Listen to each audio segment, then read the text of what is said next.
ชียงฝางเพียงแต่3 วันเท่านั้นกำลังประกอบอาวุธหักษา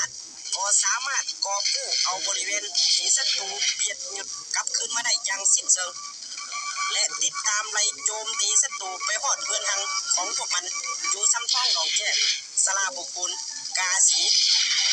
ทับศูนย์และบันทอนเศร้ากว่ากองพันในนั้นมีทหารปฏิการไทย10 กองพันน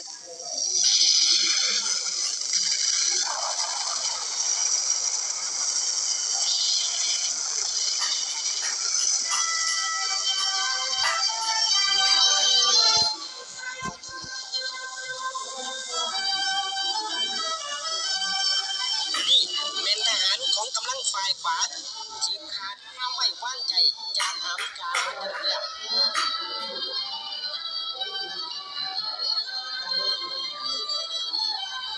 นี่เป็นทหารกองกำลังพิเศษที่เป็นลูกเลี้ยงผู้บอกลอนสอนง่ายของอเมริกา